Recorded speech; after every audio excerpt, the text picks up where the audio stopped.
ఓం నమః శివాయ. కారుణ్యామృతవర్షిణం ఘన విపద్గ్రీష్మచ్చిదాకర్మఠం విద్యాసస్య ఫలోదయాయ సుమనః సంసేవ్యమిచ్ఛాకృతిం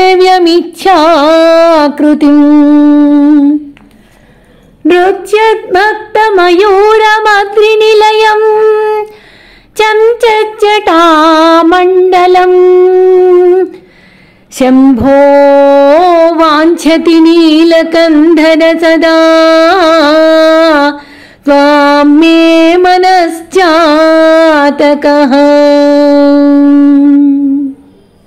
ఈ శ్లోకంలో ఆచార్యుల వారు పరమేశ్వరుణ్ణి మేఘంలాగా భావిస్తూ మనస్సుని చాతక పక్షిలాగా పోల్చి చెప్తున్నారు. ఒక చాతక పక్షి నిరంతరం కూడా వర్షపు బిందువులను కోరుకుంటూ ఉంటుంది. ఎప్పుడు వర్షం పడుతుందా, ఆ నీళ్లు తాగుదామా అని చూస్తూ ఉంటుంది. కాబట్టి ఆ వర్ష బిందువుల్ని ప్రసాదించే మేఘంలాగా పరమేశ్వరుణ్ణి భావన చేసి ఆ పరమేశ్వరుణ్ణి మనస్సు అనే చాతక పక్షి కోరుకుంటుంది అనే విషయాన్ని, పరమేశ్వరుడు అనే మేఘాన్ని చాతక పక్షి అయిన తన మనస్సు కోరుకుంటుంది అనే విషయాన్ని ఈ శ్లోకంలో మనకి అందిస్తూ ఉన్నారు. నిజానికి కరుణతోటి మేఘం వర్షాన్ని కురిపిస్తుంది కదా. కారుణ్యామృత వర్షిణం, కరుణతోటి మేఘాన్ని వర్షింపచేస్తూ ఉంటుంది. ఇంకా ఘన విపత్ గ్రీష్మచ్చిదాకర్మఠం, ఘనంగా ఉండి గ్రీష్మం అనేటటువంటి వేడిని, ఆపదని ఛేదించటంలో మంచి సమర్థవంతమైనది ఈ మబ్బు. గ్రీష్మకాలంలో ఉండేటటువంటి వేడిని, తాపాన్ని, బాధల్ని పోగొట్టి ఒక ఇంత ఆనందాన్ని, శాంతిని ఇచ్చేటటువంటిది ఈ మేఘం. మబ్బులు ఏర్పడితే అంటే సస్య ఫలోదయాయ అన్నారు కదా. మబ్బులు ఏర్పడితే వర్షించి పంటలు, పొలాలు చక్కగా పండి ప్రజలకు మేలవుతుంది కదా. చాతక పక్షికి కూడా ఆహ్లాదము, ఆనందము కలుగుతుంది ఆ వర్షం వల్ల. సుమన సంసేవ్యమిచ్ఛాకృతిం, మంచి మనస్సున్న వాళ్ళు ఈ మేఘాలు గనక వస్తూ ఉంటే, మేఘాలు రావడం కోసం, వర్షాలు పడడం కోసం చాలా యజ్ఞాలు, సేవలు చేస్తారు. అప్పుడు ఆ మబ్బును, ఆకాశాన్ని చూస్తుంటే మనకి ఎలా ఊహిస్తే ఆ ఆకారాలు కనిపిస్తూ ఉంటాయి. మబ్బేసింది అంటే ఆ మబ్బులో ఎన్నో ఆకారాలు, సుమన సంసేవ్యమిచ్ఛాకృతిం అన్నారు కదా, అట్లా ఆకారాలు కనపడుతూ ఉంటాయి. ఒక్కొక్కరికి ఒక్కో ఆకారం కనిపిస్తూ ఉంటుంది. ఈ మబ్బుని, మేఘాలని చూస్తుంటే నెమళ్ళు ఆనందంతో పురివిప్పి నాట్యం చేస్తాయి. నృత్యద్భక్త మయూర, ఆనందంతో నృత్యం చేస్తాయి. తరువాత మద్రి నిలయం, కొండలలో మబ్బులు ఎక్కువగా కనపడుతూ ఉంటాయి. మబ్బులు బాగా ఉండి వర్షం కురవబోతుంది అన్నప్పుడు ఒక మబ్బుకి ఒక మబ్బు ఢీకొని పెద్ద పెద్ద మెరుపులు కనిపిస్తాయి. మేఘం గర్జిస్తుంది అని అంటూ ఉంటారు. అట్లా పెద్ద పెద్ద మెరుపులు కనిపిస్తూ ఉంటాయి. ఇంకా చంచజ్జటామండలం, జడల్లాంటి రూపంలో కూడా కనిపించటం మబ్బు యొక్క స్వభావం. ఒక్కొక్కళ్ళకి ఒక్కో రూపం కనిపిస్తుంది అన్నారు కదా. అలాగా జడలలాగా కనిపిస్తూ ఉంటుంది. ఓ పరమేశ్వరా శంభో, ఓ పరమేశ్వరా వాంఛతి నీలకంధర సదా త్వాం మే మనశ్చాతకః. ఓ పరమేశ్వరా, కారుణ్యం అనేది మబ్బుకుండే లక్షణం. మరి ఆ లక్షణం నీకంతకంటే ఎక్కువే ఉంది కదయ్యా. నీవు మబ్బులాగా కారుణ్యం అనే అమృతాన్ని వర్షింపచేస్తావు కదా. అలా చేస్తూ ఉంటావు. ప్రతి వ్యక్తి మీద, ఈ సృష్టిలోని ప్రతి జీవి మీద, అన్ని జీవులకు కూడా పరమేశ్వర అనుగ్రహం తప్ప వేరేమి దిక్కు లేదు. అనుగ్రహమే ఆయన సగుణ రూపం తప్ప ఆయనకి ఆగ్రహం అనేది లేదు, ఆగ్రహం అనేది రాదు. కారుణ్య పురుషుడు, ఆ సగుణ రూపం అయింది. అలాంటి రూపం, అలాంటి కారుణ్య లయ నిధి నీవు. కాబట్టి మబ్బు నీవు ఒక్కటే. రెండు పోలికలు సమానంగా తోస్తూ ఉన్నాయి అని చెప్తున్నారు. ఈ శ్లోకం నిజానికి మబ్బుతోటి పోలిక చెప్పడానికి చెప్తున్నటువంటి శ్లోకమే అనిపిస్తుంది. ఘన విపత్ గ్రీష్మచ్చిద కర్మఠం. బాగా విపత్తులు వస్తాయి, ఆపదలు వస్తాయి. ఈ సృష్టిలో వచ్చేటటువంటి బారి నుండి రక్షించబడటంలో నీవు సమర్థుడివి కదా. అలా నీకు మబ్బుకి సమన్వయం కుదురుతుంది కదా. ఇంకా విద్యా సస్య ఫలోదయాయ అన్నారు కదా. విద్య అంటే ఏంటి? తత్వజ్ఞానం అనేటటువంటి సస్యం, పంట, ఆ ఫలితాలు కలగాలి అంటే మంచి మనసులు ఉన్నటువంటి మానవులైనా, మహర్షులైనా, మహానుభావులైనా సరే, యోగులైనా, దేవతలైనా సరే నిన్ను సేవించే తీరాలి. కాబట్టి ఈ సస్యం, పంట పొలాలు పండాలన్నా మేఘం అవసరం. నువ్వు జ్ఞానం, తత్వజ్ఞానం అందించాలన్నా నీకు మా మనస్సు మంచి మనస్సై ఉంటే నీవు అందిస్తూ ఉంటావు. కాబట్టి ఇక్కడ నీ పోలిక సరిపోతుంది. నీకు కుదురుతుంది, కోరిన రూపాన్ని నువ్వు ధరించగలుగుతావు కదా. నీవు ఏ కోరిక, ఏది కోరుకుంటే ఆ రూపాన్ని నువ్వు ధరించగలగటం నీ మాయాశక్తి యొక్క విశేషం. కాబట్టి ఆ శక్తితో నీవు కోరిన రూపాన్ని ధరిస్తున్నావు. ఇచ్ఛాకృతి అన్నారు కదా, అనేది కూడా ఇక్కడ మబ్బుకి నీకు సరిపోతుంది. మబ్బు ఏంటంటే మబ్బు రూపాన్ని చూసే వాళ్లకు సంబంధించిన విషయం. ఎలా చూస్తే చూసేవాళ్ల దృష్టిని బట్టి కనపడుతూ ఉంటుంది, భావాన్ని బట్టి కనపడుతూ ఉంటుంది. కానీ ఇష్టం వచ్చిన రూపాన్ని ధరించటం నీ శక్తి. అలాంటి శక్తిమంతుడివి నువ్వు. ఇలా ఈ చక్కగా సామ్యం చేస్తున్నారు ఆచార్యులు. ఇంకా ఏమంటున్నారు? నృత్యద్భక్త మయూర మద్రి నిలయం అన్నారు కదా. మబ్బులను చూస్తే నెమళ్ళు నాట్యం చేస్తూ ఉంటాయి అని చెప్పారు. నిన్ను చూసి, నిన్ను గనక సగుణ రూపంలో చూసినా, మనస్సులో భావన చేసినా భక్తులు తన్మయత్వంతో తాండవం చేస్తున్నారు కదయ్యా. మై మరచి నాట్యం చేసేస్తున్నారు కదా. ఇలా కూడా సరిపోయింది. భక్తితో, తన్మయత్వంతో ఒళ్ళు మరచి నృత్యం చేస్తున్నారు. అద్రి నిలయం. మబ్బు సహజంగా కొండలలో ఉంటుంది. కొండల మధ్యలో ఆ మబ్బు వేసింది, అక్కడ చూడండి ఎంత బాగుందో అని అనిపించేటు రెండు కొండల మధ్య ఆ మేఘము అది కనపడుతూ ఉంటుంది. అలాగే నీవు కూడా కైలాస పర్వతమే నీ నిలయం కదా. అది ఒక కొండ, అద్రి కదా. అనేక పర్వతాలు ఇలా ఉన్నాయి కదా నీకు. శ్రీశైలం, వింధ్య పర్వతం, సహ్యాద్రి పర్వతం, ఇవన్నీ నీ నిలయాలే కదా. కాబట్టి నీవు అద్రి నిలయమే.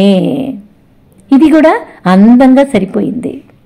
మబ్బులు అందంగా, విడివిడిగా, విశేషంగా కనిపిస్తూ ఉంటాయి. మరి నీకు కూడా నీ జటలే అందంగా మెరుస్తూ కదులుతూ ఉంటూ ఉంటాయి. కాబట్టి నీవు అందంగా మెరుపు జటలతో కనిపిస్తున్నావు. ఇలా నీకు మబ్బుకు దగ్గర సంబంధం తెలుస్తూనే ఉంది. మబ్బుకు నీలకందరహ అనే పేరుంది.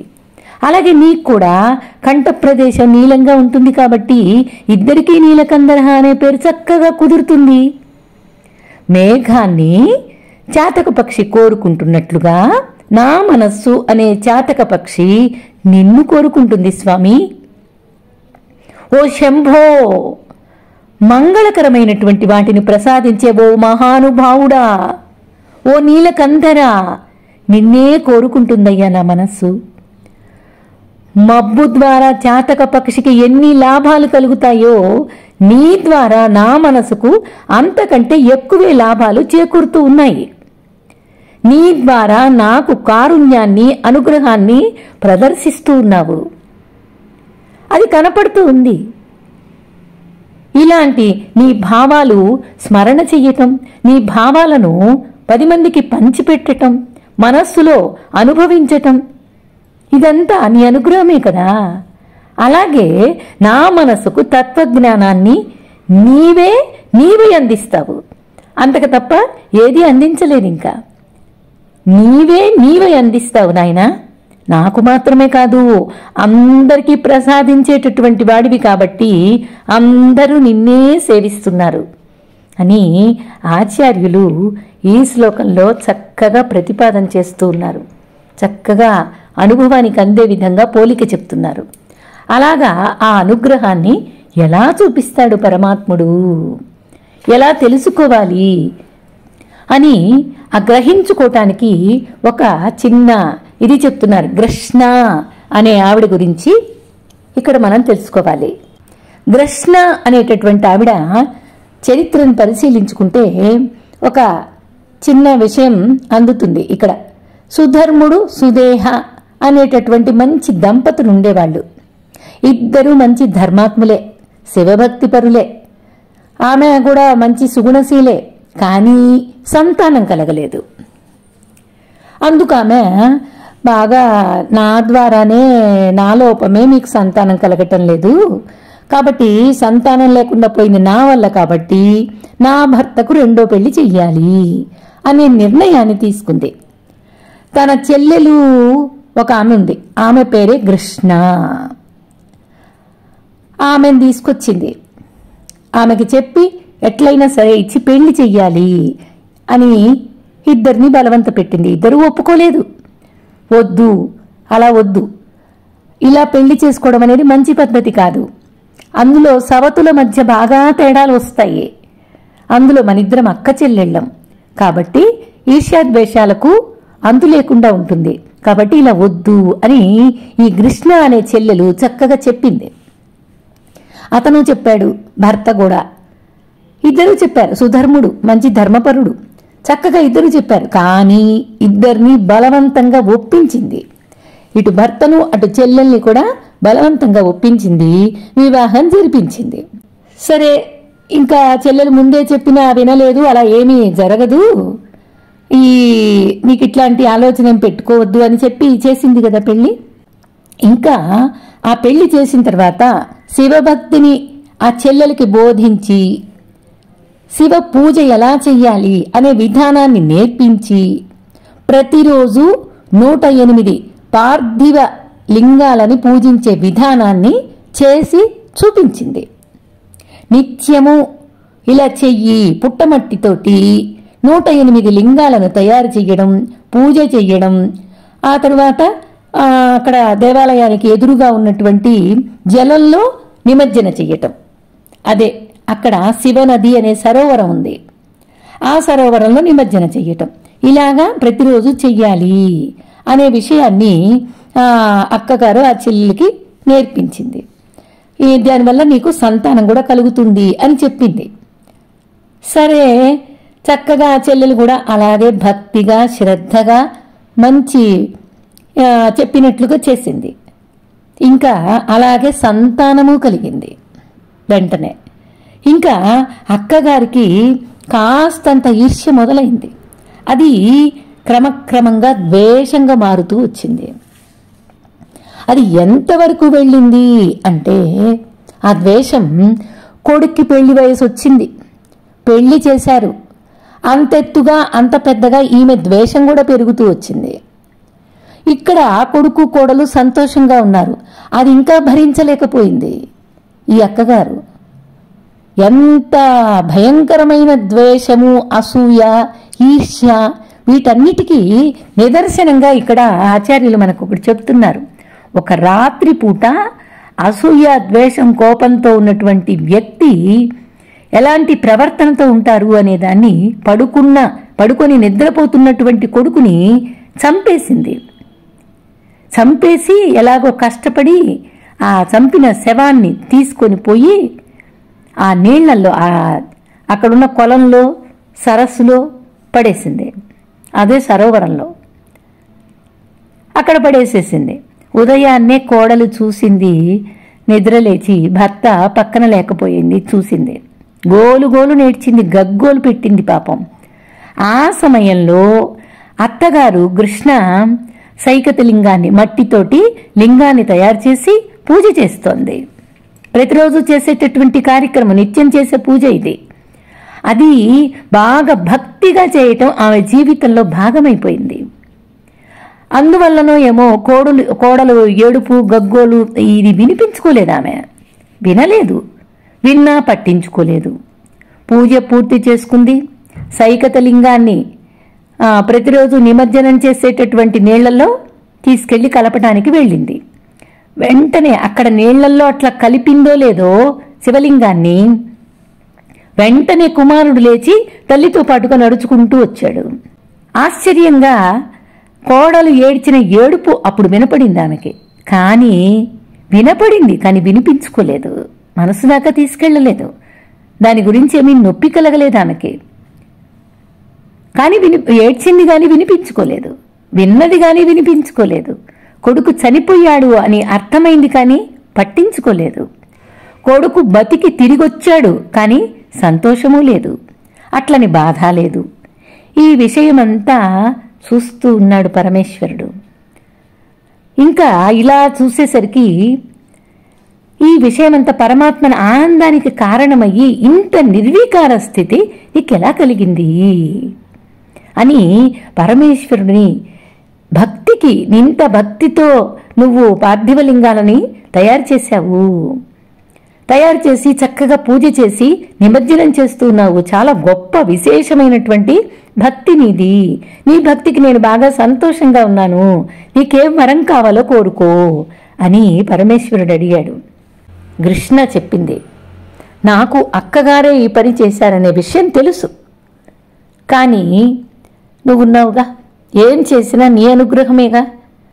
కాబట్టి మొట్టమొదటగా నువ్వు చేయాల్సిన పని ఏంటి అంటే మా అక్కగారిని క్షమించు. ఇది మొట్టమొదటి కోరిక. ఈర్ష్య అసూయలు మానవులకి సహజంగా వచ్చేవి. అంత భక్తిపరురాలామె అయినా సరే ఆమె ఇలాంటి తప్పుకి లోనైంది అంటే అది కూడా ఆమె మనస్సే, కానీ అది కూడా నువ్విచ్చిందేగా, అక్కడ ఉంది కూడా నువ్వేగా. కాబట్టి ఆమెను క్షమించవలసింది అని ఫస్ట్ కోరిక కోరింది. ఇక రెండవది, నువ్వు ఏ సరోవరంలో అయితే, సరోవరంలో నుంచి బయటకు వచ్చాడు, ఆ వచ్చింది పరమశివుడే, కొడుకు రూపంలో పరమశివుడే వచ్చి చక్కగా కొడుకుగా నిలబడ్డాడు. పరమశివుడిగా ఈమెకి సాక్షాత్కరించాడు. ఇలా అడిగాడు, ఎక్కడి నుంచి అయితే నువ్వు ఏ సరోవరం నుంచి బయటకు వచ్చావో ఆ సరోవరంలో స్థిర నివాసం ఉండాలి అని కోరుకుంది. పరమేశ్వరుడు తథాస్తు అని పలికి ఆ సరోవరం పేరు శివనది. శివనది అనేటటువంటి పేరు ఆ నది పేరు. కానీ ఇప్పటి నుంచి కృష్ణేశ్వరుడు అనేటటువంటి నీ పేరుతోటి ఈ సరోవరం ప్రసిద్ధికెక్కుతుంది. ఇక్కడికొచ్చి ఎవరైతే నన్ను సేవించుకుంటారో వాళ్ళకి కూడా నీకిచ్చినటువంటి ఫలితాలనే వాళ్ళకి ఇస్తాను, అంత ప్రసిద్ధికెక్కుతుంది. ఇది శివనది అనేటటువంటి పేరు కాస్త కృష్ణేశ్వర నది అనే పేరుతోటి ఎంతో ఆనందాలని, అక్కడికొచ్చి దర్శనం చేసుకున్నటువంటి వాళ్ళని ఎంతో అనుగ్రహంతో పరమేశ్వరుడు మనకి ఆశీర్వదిస్తున్నాడు. ఆమెకిచ్చినటువంటి ఫలితాలే అందరి భక్తులకి ఇస్తాను అని వరాలు ప్రసాదించాడు. దీంతో పాటుగా ఆమెకి ఇంకా ఆనందాన్ని కలిగించే ఎన్నో వరాలు ప్రసాదించాడు. అందులో ఇంకా ఒక వరం, ఆయనంతటా ఆయనే చెప్పిన వరం ఏంటంటే, ఒకటి, నీ యొక్క తరంలో 101 తరాల వరకు అయోగ్యుడు అనేటటువంటి వాడు జన్మించడు, అందరూ శ్రేష్ఠులే పుడతారు అని నీకు వరం ఇస్తున్నాను అని ఇంకా ఎన్నో ఎన్నో వరాలు ప్రసాదించాడు. ఇంకా ఆమెకి ఇంత నిర్వికార స్థితి నీకు వచ్చింది అంటే తత్వజ్ఞానానికి నువ్వు అర్హురాలివి అని చక్కగా తత్వజ్ఞానాన్ని ఆమెకు బోధ చేశాడు, ప్రసాదించాడు. ఇలా మనసులో ఎవరు పరమేశ్వరుని స్థిరంగా భక్తితో ఉంటారో వాళ్ళని ఉద్ధరిస్తాడు, జ్ఞానానందాన్ని ప్రసాదింపచేస్తాడు. అందుకో సృష్టిలో చూసినటువంటి మబ్బును చాతక పక్షిని పోలుస్తూ పరమేశ్వరునికి నా మనస్సు అర్పించడం అనేది జరగాలి. అంతటా ఉన్న ఆ పరమేశ్వరుణ్ణి జ్ఞానంతోనే అనుభవించాలి. జ్ఞానంతో, ఆ జ్ఞానం ఉపనిషత్తుల వేదాంత సారం. ఇట్లా మనకి దానితోనే, ఆ శాస్త్రంతోనే మనకి ఆత్మజ్ఞానాన్ని అనుభవించి తీరాలి అనేది ఇక్కడ చెప్తున్నారు. చాతక పక్షి, పరమేశ్వరుడు, మబ్బు, మనస్సు, ఇలాగ ఒక్కొక్క దాన్ని పోలిక చేస్తూ సృష్టిలో ఏది కనిపిస్తున్నా అదంతా పరమాత్మే అనే విషయాన్ని అనుభవించేలాగా మనకి అందిస్తూ ఉన్నారు ఆచార్యులు. ఈ శ్లోకంలో కూడా అలాగే అందించారు. కారుణ్యామృత వర్షిణం ఘన విపద్గ్రీష్మచ్చిదాకర్మఠం విద్యా సస్య ఫలోదయాయ సుమనః సంసేవ్యమిచ్ఛాకృతిం నృత్యద్భక్తమయూరమద్రినిలయం చంచజ్జటామండలం శంభో వాంఛతి నీలకంధర సదా త్వాం మే మనశ్చాతకః.